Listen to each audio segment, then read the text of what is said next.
Et bonjour à toutes et à tous, bienvenue dans ce 32e épisode et voici le programme. Nous en avions parlé dans l'épisode 14, Embraer développe une version cargo de son avion de transport commercial, l'Embraer 190. Dans ce contexte, le premier Embraer 190 cargo a effectué avec succès son premier vol le 5 avril à São José dos Campos au Brésil. Le département californien des forêts et de la protection contre les incendies, Cal Fire, a annoncé que 7 C-130, anciennement utilisés par les gardes-côtes américains, allaient rejoindre la flotte de bombardiers d'eau. L'Airbus A380 de Qantas immatriculé Victor Hotel Oscar Québec Alpha est revenu à Sydney pour reprendre les opérations aériennes après avoir été stocké pendant la pandémie. C'est donc un nouveau retour en vol pour l'Airbus A380. Delta a organisé 2 vols pour observer l'éclipse solaire qui a eu lieu le 8 avril dernier aux États-Unis. Elixir Aircraft ouvre une usine aux États-Unis, confirmant ses bonnes prévisions pour le marché américain. Je vous souhaite un excellent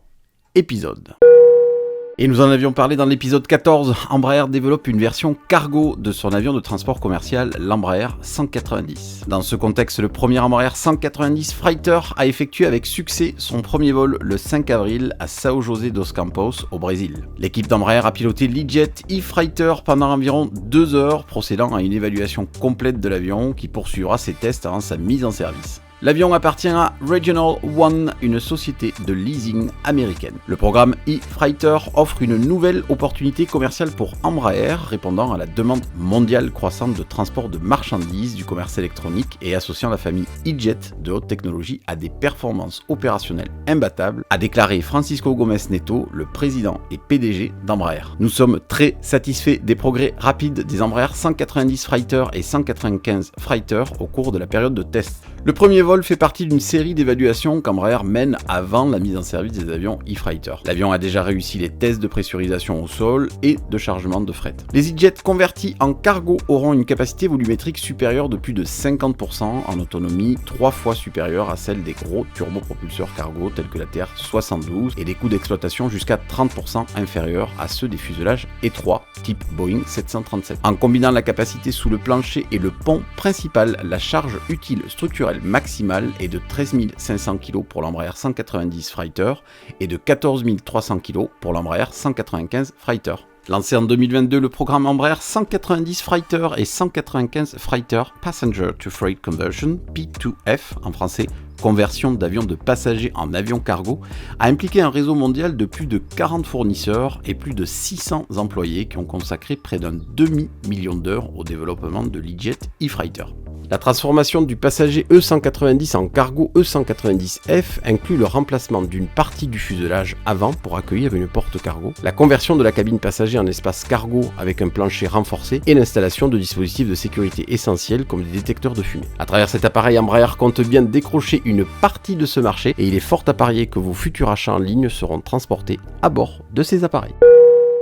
Après des mois de tergiversation, le département californien des forêts et de la protection contre les incendies, le Cal Fire, a annoncé que 7 C-130 anciennement utilisés par les gardes-côtes américains allaient rejoindre la flotte de bombardiers d'eau. Le département californien des forêts et de la protection contre les incendies, Cal Fire, est le service d'incendie de la California Natural Resources Agency dans l'État américain de Californie. Il est responsable de la protection contre les incendies dans diverses zones relevant de la responsabilité de l'État, totalisant 31 millions d'hectares, ainsi que de l'administration des forêts privées et publiques de l'État. En outre, le département fournit des services d'urgence variés dans 36 des 58 comtés de l'État via des contrats avec les gouvernements locaux. Ces appareils ont été repeints aux couleurs de Cal Fire et ont été modifiés pour passer d'avions militaires à avions bombardiers d'eau. Ces appareils seront capables de larguer 4 fois plus de retardants que les trackers de la flotte existante et disposeront d'un rayon d'action plus important de 300 nautiques, soit 550 km. L'expansion de la flotte de Cal Fire est liée aux prévisions d'augmentation des feux pour les années à venir en Californie, mais aussi pour permettre de prolonger la durée d'exploitation des trackers que le département utilise. 5 appareils seront positionnés sur des bases un peu partout en Californie, tandis que 2 tourneront pour remplacer les appareils, notamment pendant leur maintenance. Les premiers C-130 de Cal Fire devraient être opérationnels en 2024 après une série de tests en vol.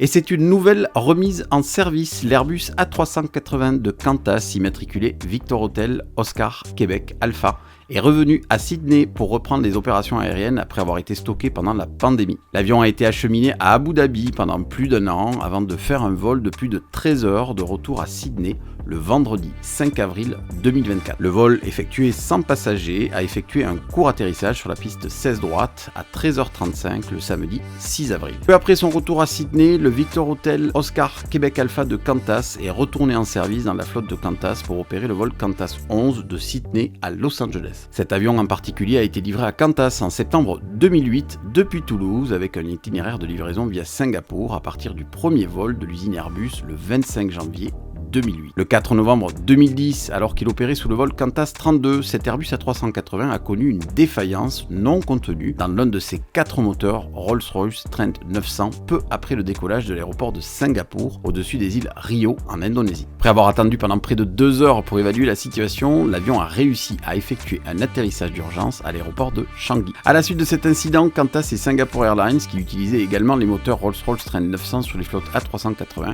ont temporairement immobilisé leurs Airbus A380 pour effectuer des inspections et des vérifications supplémentaires de sécurité. C'est donc un nouveau retour en vol pour l'Airbus A380 qui n'a pas dit son dernier mot.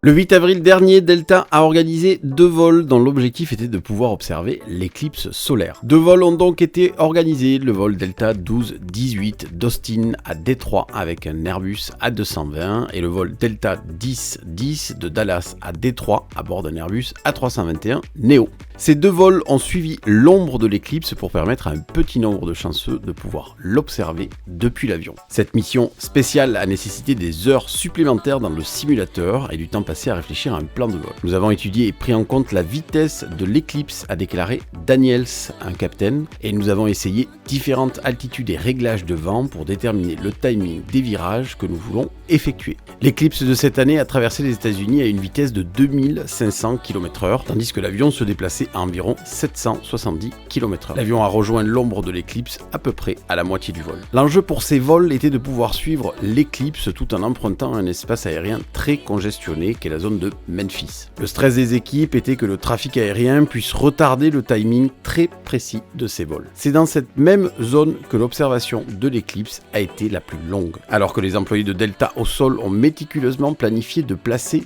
2 avions au bon endroit et au bon moment pour obtenir une vue parfaite au-dessus des nuages, les pilotes ont perfectionné des trajectoires de vol avec des virages en S pendant la simulation de vol. Ces virages en S permettant aux clients une visualisation optimale des 2 côtés de l'avion pendant une durée totale de 4 minutes. Obtenir tout ce timing au bon moment nécessite une coordination dans le poste de pilotage avec les équipes de Delta au sol et une coordination avec Memphis Air Traffic Control. À l'ouverture de la vente des billets pour ces 2 vols, Delta avait constaté une augmentation de 330% de recherche sur leur site pour obtenir des billets pour ces vols qui ont été complets très rapidement. À l'occasion du salon Sun & Fun du 9 au 14 avril 2024 à Lakeland en Floride, Elixir Aircraft a annoncé l'ouverture d'une usine américaine. Elixir Aircraft, entreprise rochelaise de plus de 80 salariés, a été créée en 2015 afin de répondre aux enjeux de l'aviation légère française. Fin 2021, Elixir Aircraft a ouvert un nouveau site de production afin d'internaliser l'ensemble de la production de pièces en carbone. Elixir commercialise un avion biplace présenté au Salon du Bourget en 2017 et destiné aux écoles de pilotage, aéroclubs et pilotes privés. L'Elixir réalise son premier vol le 31 août 2017. L'Elixir est un avion léger biplace doté d'une structure en fibre de carbone. L'avion est doté d'un empennage en T et est motorisé par un Rotax 912 ISC avec une hélice tripale MT propeller. L'avion dispose aussi d'un parachute balistique.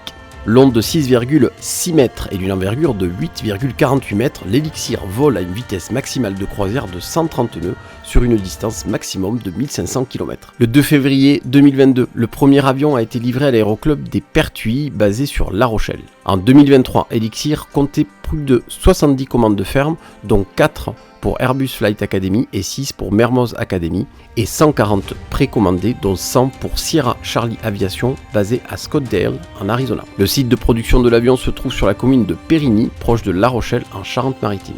Elixir Aircraft, constructeur d'avions de 4e génération, entre dans une nouvelle phase de croissance en signant un bail de long terme pour son usine de réassemblage et de maintenance aux États-Unis, en Floride. Plus de 200 avions Elixir ont été commandés avec des commandes fermes et précommandes par le marché américain. Situé sur le bord de piste de l'aéroport de Sarasota Brainton, l'installation se compose de 2 bâtiments personnalisés et modernes. Elixir Aircraft prendra possession du premier hangar de 1200 mètres carrés entièrement rénové au 4e trimestre 2024. Cet hangar sera utilisé pour le réassemblage initial des avions livrés aux clients américains. Ensuite, un second bâtiment de 560 mètres carrés adjacent au premier sera réceptionné par Elixir Aircraft en août 2025 afin de poursuivre le réassemblage et de conserver un stock de pièces détachées pour la côte est des États-Unis. Elixir Aircraft prévoit d'employer environ 200 personnes à l'aéroport de Sarasota d'ici 2027. Elles fourniront de nombreux services aux clients nord-américains d'Elixir Aircraft, notamment l'administration, l'assemblage et la livraison des avions, la gestion de stock de pièces détachées et toute l'assistance nécessaire.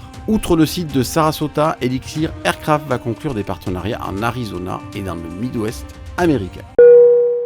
Et nous arrivons au terme de cet épisode et je vous remercie pour vos encouragements et vos commentaires, ça fait très plaisir. Si vous avez aimé le contenu, lâchez un pouce bleu et si vous ne voulez rien rater, abonnez-vous et mettez un coup de cloche. Et n'oubliez pas, vous pouvez nous retrouver en podcast sur toutes les grandes plateformes. Je vous dis à la semaine prochaine sur votre chaîne Aéro.